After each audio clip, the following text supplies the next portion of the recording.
Hello, hello, hello. Welcome to the Bridge Art Gallery Artist Conversation Series.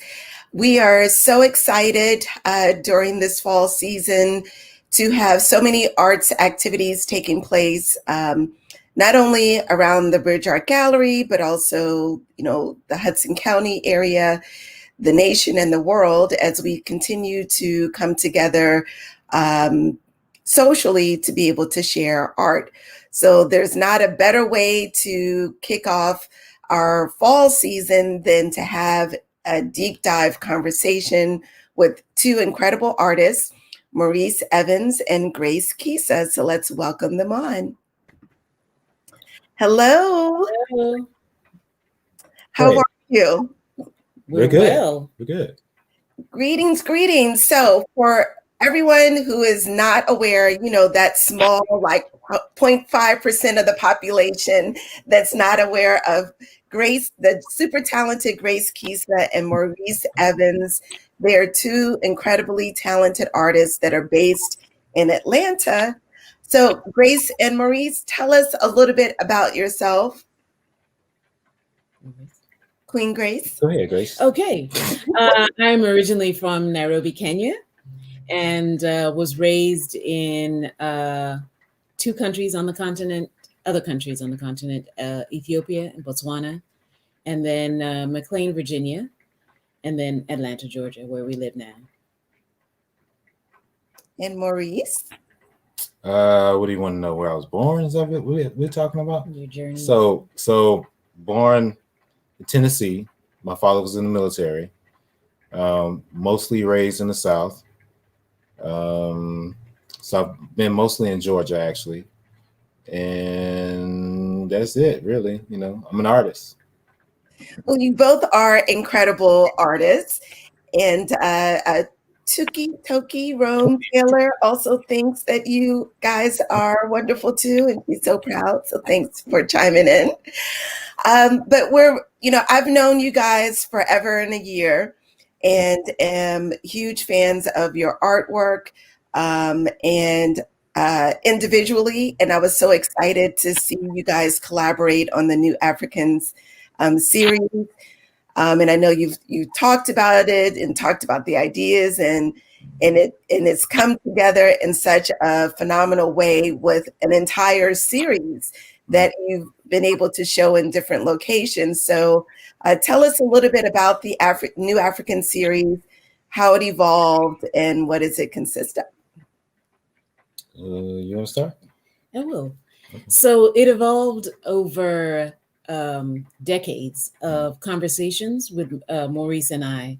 So me being continental African and him being an African in the diaspora, concluded that after these conversations, Maurice was like, Africans in the diaspora are their own tribe, and he named them the New Africans. Okay. So because of their particular set of circumstances that distinguished them from the ones on the continent, was what led him to come to the conclusion that he was going to name them the New Africans.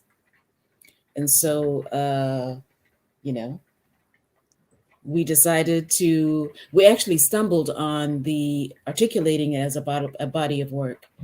We were shooting for Maurice's jewelry line, and I accessorized one of the models in the fabric kanga from East Africa and did her makeup. And when we looked at her, she looked like a royalty. Mm-hmm. And he said, "This is what I'm talking about." So that was the first image, and then we went on and built it from there.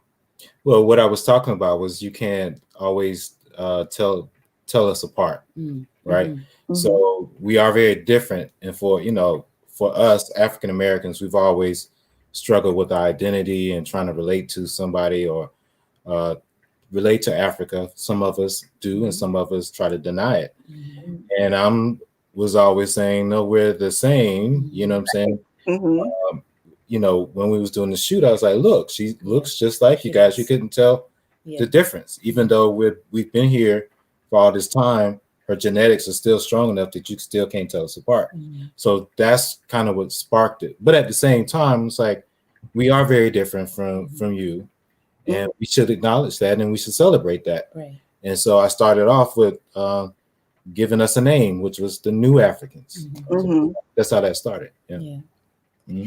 So it's a mixture of both of your talents and your creativity, which I think is really incredible. So how do you balance, before we get into showing some of the images, how did you balance in the creative process where you would say, okay, I'm going to let you, Maurice, lead on this part, Grace, I'm going to let you lead on that part? Or because you guys have been together so long, was it just a natural kind of give and take, almost like a natural dance as you were creating? I would say it was more natural. I mean, there were times where I had some ideas, you know what I'm saying? Or I might run across something that inspired something. And I might say, hey, Grace, what do you think about this? Can we create something, off of this? Or can we have this look? Or can we use these colors? Or, so we played off each other. So even though,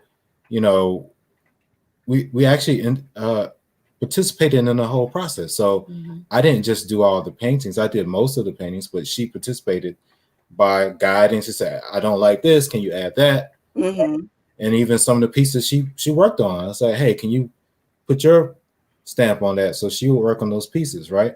I didn't do any of the makeup, but I would do some of the body makeup, right? Okay. I didn't do most of the costuming, but I did some of the costuming, right? So we mixed in everything, you know what I'm saying? And then we left each other alone too at the same time. So I was like, hey, the costuming thing, that's you're killing it. So let me get out the way and you just do that, right? And so I think she would do the same for me as far as the actual mixed media part of it, doing the photography part and the mixed media part. Okay, so well, that I'm so excited about this series, from like the first image to like even the most recent images that I've seen of it, because I do see elements of both of you all in it. And yes, Grace killed it on the costuming. Yeah. But knowing both of you, I do see it as like a dance and being able to witness it. And it's a manifestation of both of your creativity as a collective. So this series actually is a part of the Newark Arts Festival this year. Thanks to you. Thanks to you. One of your pieces was selected as a part of their showcase virtual art experience at the Newark Museum of Art. So you can visit the Newark Arts Festival website and be able to see the virtual gallery, which is in the Great Hall of the Newark Museum of Art. So congratulations on being in the Newark Museum. Thank you. Thanks to you again. Yes. But as a featured artist, I feel like it's just reached a wider audience because, I was clamoring to be able to have the show be featured somewhere here in the Northeast, and it will happen. But this time it's happening virtually. So I want to take our audience through some of your pieces and be able to share, just the phenomenal aspects of it. So as you can see in this first piece, Grace killed it on the costuming. So take us through your creative process in creating this image. So I guess I will start. I started with, because the model has such a great presence. She's very theatrical, very expressive. And so I wanted her crown, which was her hair. I fashioned it into a crown using the traditional threading style that was used. I remember growing up in the 70s in East Africa. It was very popular, and it was popular all over the continent. And so because it had a futuristic look to it, I always remembered it and applied it to these models. So starting with the hair and makeup, and then building, we build the costumes on the body, before Maurice starts shooting. So I made the neck piece out of, different materials that you can find, readily available, and just refashion it in a different way. So making it multiple gives it more presence. I wanted something that looked like metal, but without the weight. Something looked like feathers without being feathers. And then the traditional kanga from East Africa, which is the fabric that she's wearing around her waist. And the reason why I love that particular fabric is that it has a proverb, like a fortune cookie. Each one is different, has a different proverb and a message, and women usually collect them. Some people keep them for generations. And so that has always been my tie to home. When my parents come and visit, I always ask for some kangas to add to my collection. Okay. So I don't know if you can, but can you zoom in more like on the top of her head? I don't know if you can. If you can't, it's not a problem. Yeah, let's see if our technical director, Christopher Mack, can zoom in at all. The reason I'm saying that, so we wanted to make this sort of, we took inspiration from traditional Africa, but at the same time, we wanted to take it to the future. So what you can't see right now is in the halo, right? There's a halo over her head. Right. And in the halo, there are these symbols that are like what we would call like hieroglyphics, but we created our own, right? That would mean whatever we wanted it to mean, right? And then even the silver was chosen because people don't think of Africa as far as well, those that know do. As far as they're the most resource-rich continent on the planet. So the silver represents metal. So it could be any kind of metal. What other silver metals are there? Like this, there's platinum. There's this other. I don't know. Is coltan in the metal? Yeah, coltan. Right. So that's why I use silver in some of the pieces. Yeah. And then some of them have gold. So all the elements, every element you can think of is found on the continent. Yeah. So what I find really interesting is just the power, and we can go to the next image, the power of the physical presence of all of the models. There's such, strength, and yet femininity, but just it exudes power. Yeah, that was purposeful. I mean, when we would talk to the models and they would come by, we would express to them what we wanted, right? And you really had to coach some of them because they're so used to seeing, beauty images online, fashion stuff. It's like, no, this is not that. This is not that at all. This is more, it's like acting, power. You know what I'm saying? This is I'm not something to mess with, or if you do, you will pay the consequences kind of feel. Right. That's what we were going for. And to coach some of them into that feeling was to get them to talk about, well, what would the look be that you would give your kids if they were doing something that wasn't cool? So they automatically got into that. Or if your child was threatened. Or exactly, if you wanted to protect your family, what would you do? And so that's the energy that we was looking for. And so, so of course they're going to be beautiful. They're beautiful, right? But then there's, she's not just beautiful. That's the least part of it. She's more powerful. Yeah, exactly. Because, all Black women have that look that says, straighten up, don't come this way. But still looking, fierce and beautiful all at the same time. And we've even seen it in our vice presidential candidate, Kamala Harris, during the debate as well, where she had that look like, I'm talking. So even saying that beauty and power are not mutually exclusive. They can exist in the same body. And sensitivity and femininity can all be tied in one body. Yeah. So let's go to the next image. See, this image was, I want to, again, at the feet, you can see those symbols that I was talking about, right? And I purposely wanted this particular image to feel more futuristic, because when you know, they tend to write us out of the future, not just history, but the future, right? In popular media, so in movies, you know, we rarely see ourselves in science fiction. They don't, we're not thought of in the future, right? So I wanted to make sure that, hey, this is about us in the future.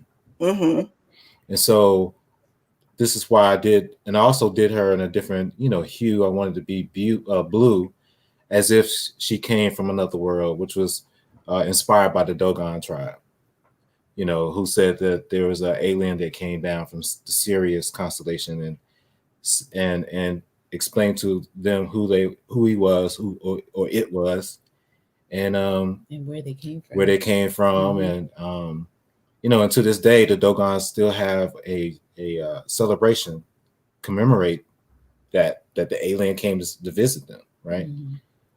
Interesting story. You should look that up. You know, the Dogon tribe. A very interesting story.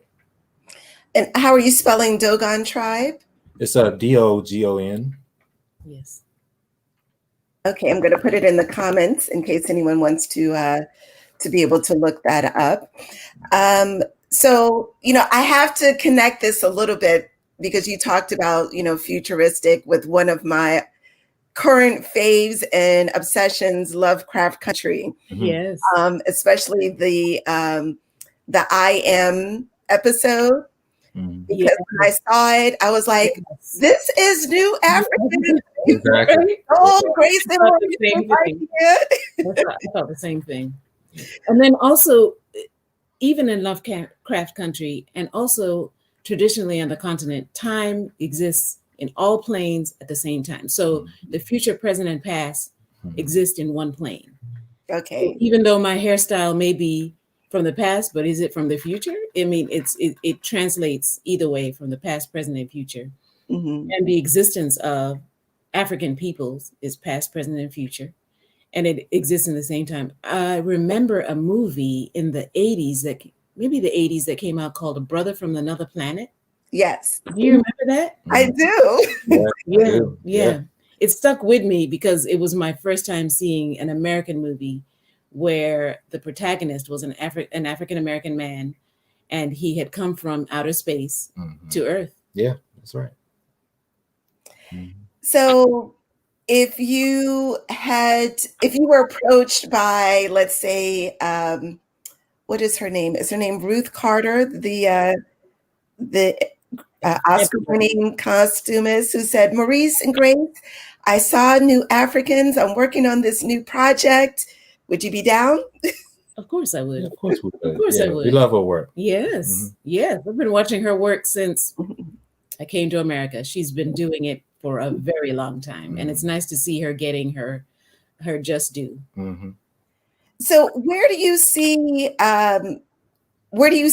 you know, this series going? And we'll go through, you know, some of the other images, but, you know, I feel like everything happens in divine order, and that, you know, as there's a national and global, you know, recognition for people of the African diaspora, and, you know, our place in culture, this, you know, outcry from the masses for telling the correct history, and not the altered version of history. And your series, do you find that there's a different perception in some of the images now versus, you know, a year ago or 2 years ago, you know, if you were to, you know, have shown any aspect of the series? Would it be received differently, you're saying, from a year ago, you're saying? Do you think it's being received differently now than it was, you know, a year ago? You know, oftentimes as artists, we get put in this really interesting position where you're not sure if people are actually ready for the work that you're ready to present. Right? So, you know, this is a series we've been working on for a long time. And I don't know that I'm going to say Black people, my people, ready to accept some of the some of the messages we're trying to say, right?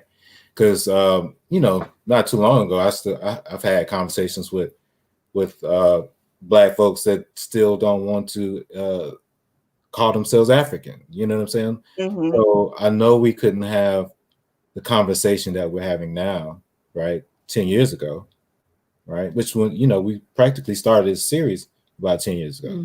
Okay.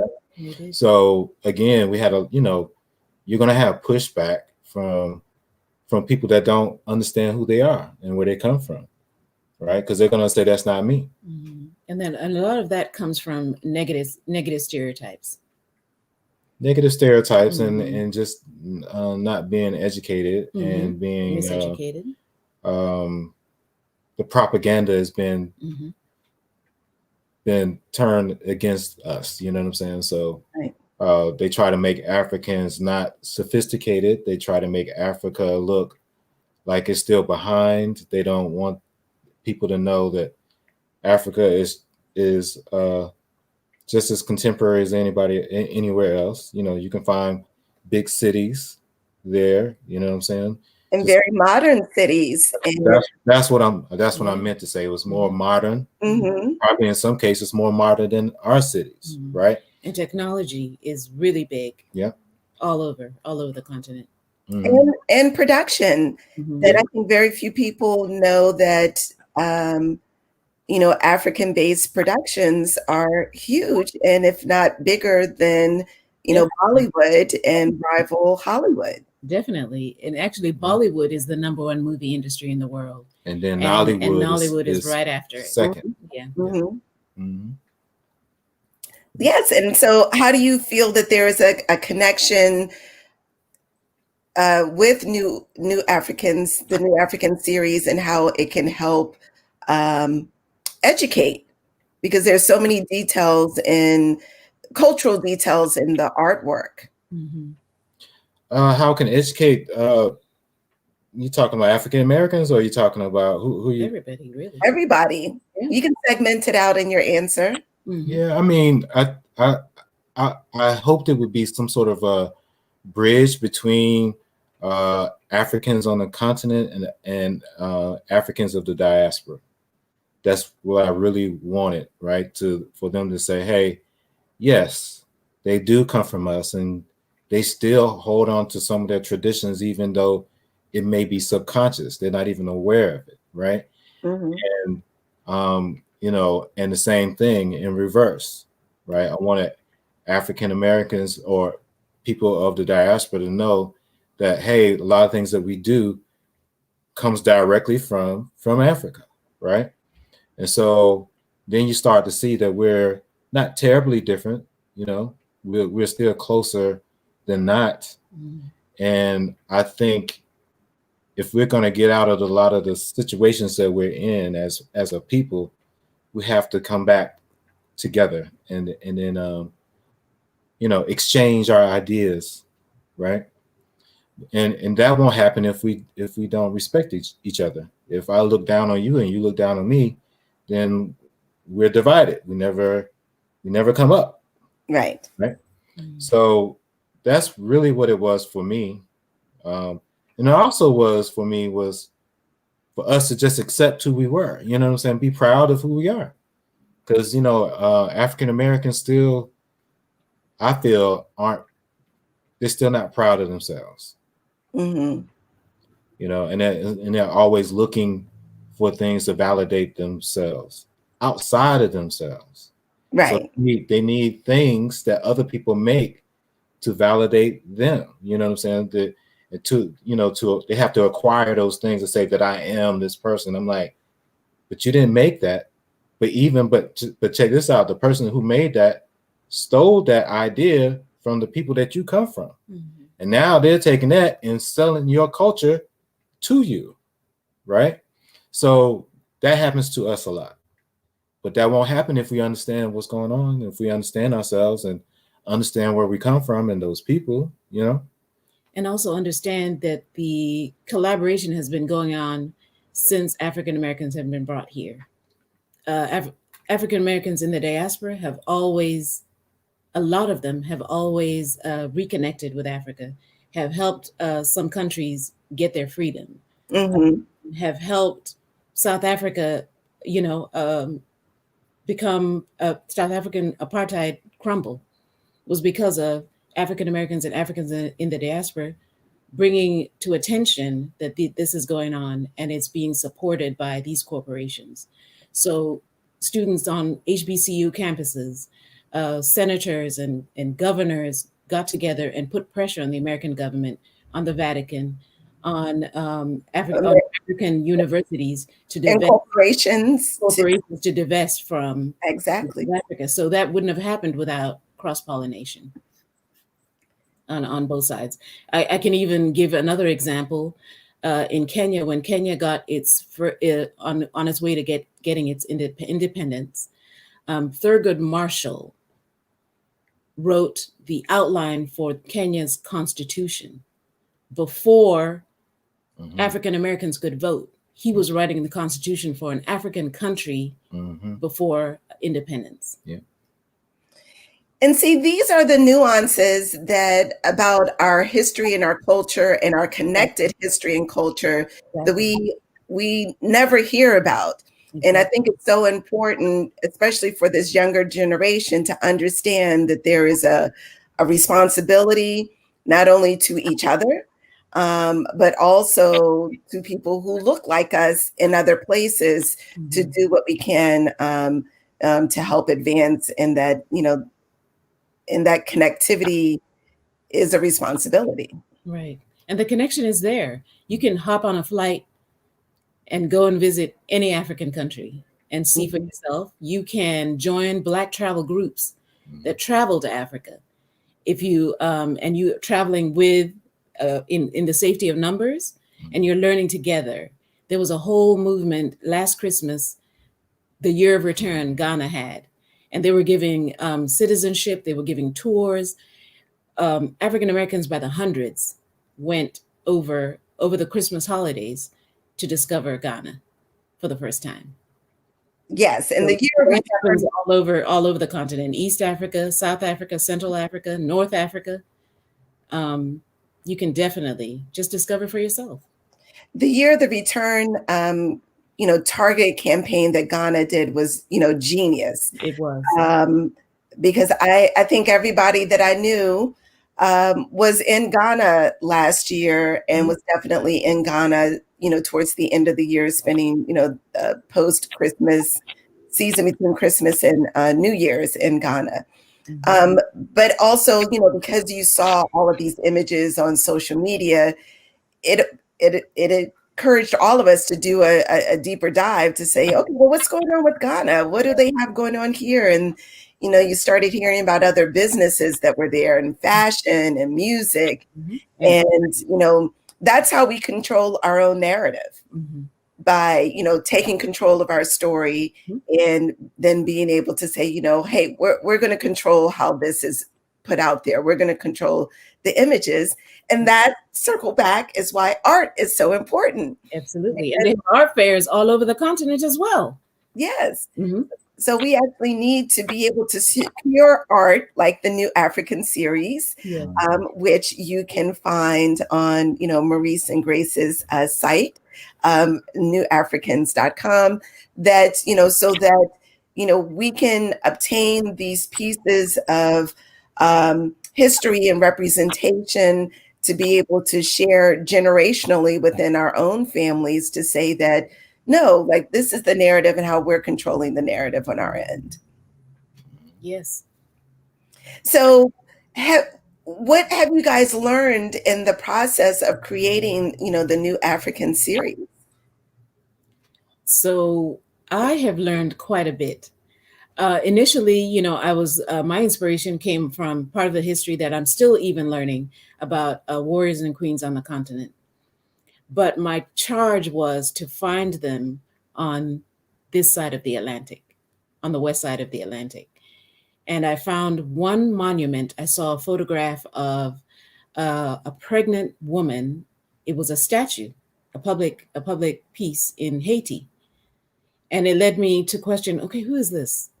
And I found her story, and she was a warrior, 9 months pregnant, fought alongside the men in fighting the French government. She fought in 2 battles. They won. The second battle, they were surrounded. They killed her compatriots, but they didn't kill her because she was about 9 months pregnant. So they imprisoned her until she had the baby, and then killed her. But the fact that 10 years ago we photographed a woman who was 9 months pregnant as a warrior and a queen, and it was just conceptual.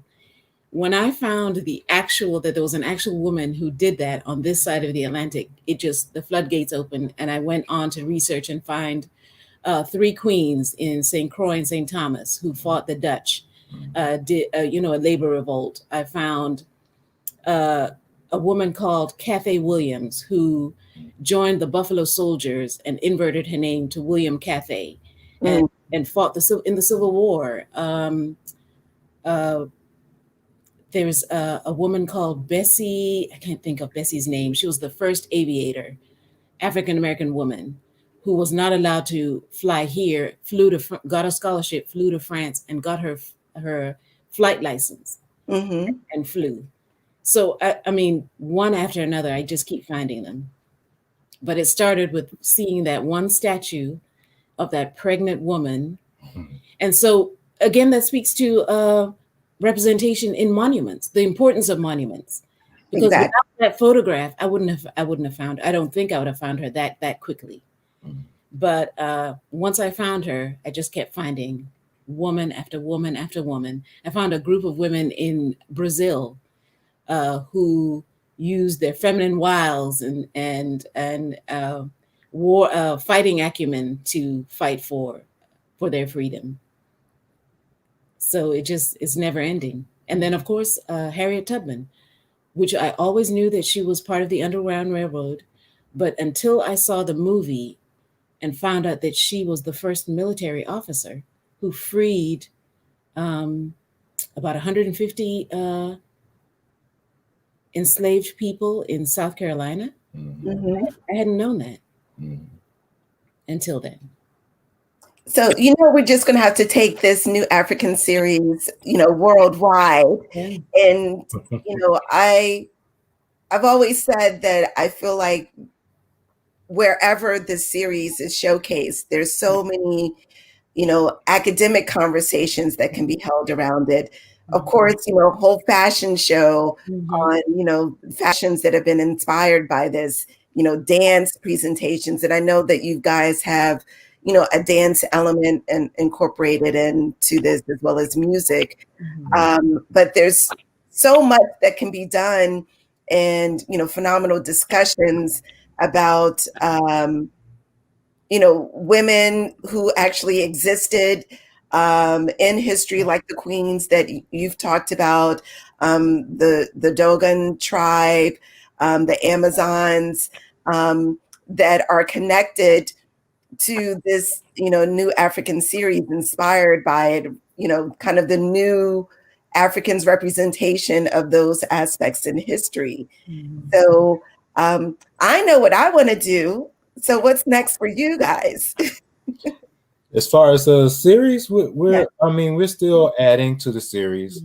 It's still up right now at the Hammonds House Museum in Atlanta. I don't want to say, but I think we had talked about doing a closing reception, I think on the 18th, possibly. Look out for that. I'll let you know as far as the dates are concerned. And it'll be socially distanced. You can put in your appointment. You have to buy the time slots. Yeah. To go in and see, and they're going to be, say small numbers, in one way, out the other way, socially distanced, all that. So we got that. The initial plan was to do the book. We're still talking about that. I got sidetracked with the whole pandemic thing, So, yeah. And then I don't know. We want to take it. We want to tour. We still want to tour in New York, Chicago. I know LA. But DC would be great. Yep, DC would be great. New Orleans would be great. Too. New Orleans would be great, and then definitely want to take it to Africa. That would be the ultimate, to take it there. Yeah. So people can definitely go to newafricans.com and sign up to stay tuned and up to date on what you guys are doing. Yeah. Yes. Yeah. Okay, and that's scrolling along the bottom of the screen. So it's currently, as we said at the top of the program, a part of the Newark Arts Festival at the Newark Museum of Art. What we want to do is kind of scroll through a few more of the images. If there's anything in particular that you guys want us to stop on, just definitely let us know if you want to go into greater detail. And you can tell them that you created a microsite for the New Africans, right? Yes, I did. Tell us that you did that. I'm still caught up in your art. But on the Newark Arts Festival site, you will see a microsite that also includes all of the pieces of the collection that are available and for viewing at the Newark Museum of Art. So make sure you visit the microsite, and all of the pieces are for sale.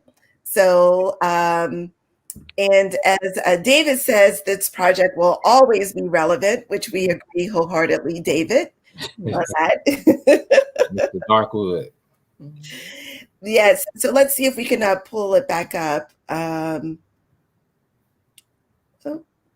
Okay, so we're having a little bit of technical difficulties, but we're going to keep rolling on. But everything that you can see, including the originals as well as some giclée prints, are available at newafricans.com. Yeah. Yes. So I'm claiming so much success for you guys from the end of 2020, which has been a year in itself, into 2021. And I think what you guys have been able to maintain during this pandemic and this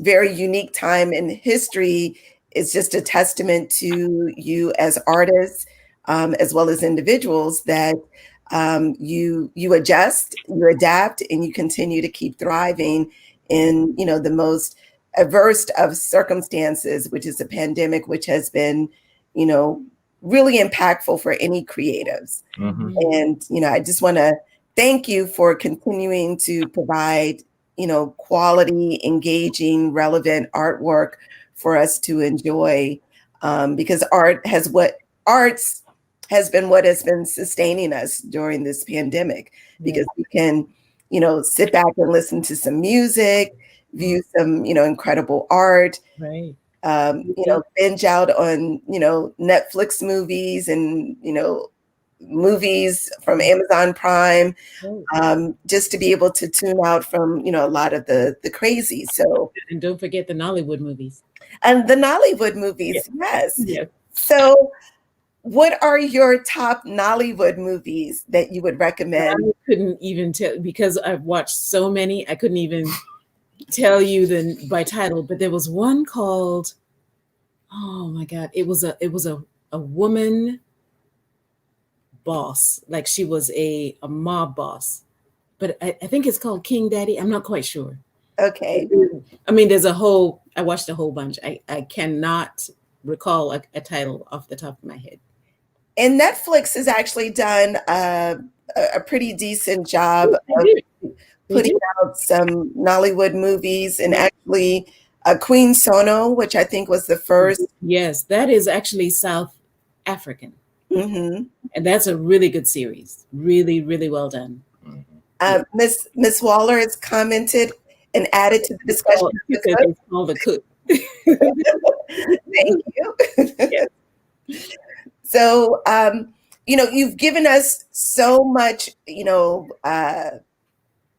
food for our soul this morning, regarding representation, learning more about our culture, that in our history that we haven't been told in, formal education, and as well as, the vibrancy of, Nollywood and, film. Highly addictive. David, yes, they are highly addictive. So, do you have some parting words of wisdom for us on how, one, if people want to go and purchase New Africans, but how we can represent New Africans in the New African banner in our day-to-day lives? Yeah. Well, before I even start that, you were talking about art in the time of the pandemic. Mm-hmm. What the Bridge Art Gallery has done with you and Christopher, when you first moved to Bayonne, and you've created this festival, out of the blue, really. Mm-hmm. Now it's probably the third or fourth year, fourth year for the festival. Congratulations. And pulling it out in the middle of a pandemic and doing programming that still keeps us inspired. People tune in, and everyone learns about art in Bayonne, New Jersey. Mm-hmm. But it's a cultural contribution that you have done. You and Chris have been great contributors to that. And the drive-in movies too, man. Yes, even the drive. I mean, exactly. That's really cool. Yeah, that was cool. So always thinking outside of the box, always thinking outside of those four walls where the gallery actually stands. You've extended it beyond those four walls to your city and your state, and now internationally, virtually. Mm-hmm. Well, thank you. Thank you for that. Well, none of what we do would be possible without our artist community. And, we're happy to be a conduit to help, connect the arts with the community, because we feel like art can be culturally educational. Mm-hmm. And Chris and I are eternal learners. Mm-hmm. And we're constantly learning and want to continue to grow. And we want to be able to provide, access to people around us and in our community, the ability to grow through exposure. So, as you talked about, our continent and our people being interconnected, we're interconnected with the arts in our community. And, at the end of the day, we have each other, and we got to, support each other in any way possible. So now, what I do want to say is that I hope that the series inspires people to go and educate themselves on the women that have been written out of history, right? That we never hear about. We're talking about Black women, right? So go look, search, you know what I'm saying? It's there. Educate yourself about what women have done and are doing, and have contributed to the whole world. It's not just one country, is it? No, it's everywhere, all over. Right? Because you'll find them everywhere. You just have to look and you'll find them. But what's amazing, you weren't taught that in school, right? So this is a time to educate yourself. It's not even a re-education, it's an education, right? So that's what I'm saying. I hope this series at least inspires that. Yeah. Because and also drives the home that it's not just fantasy. It's not just speculation. Right. It's actual.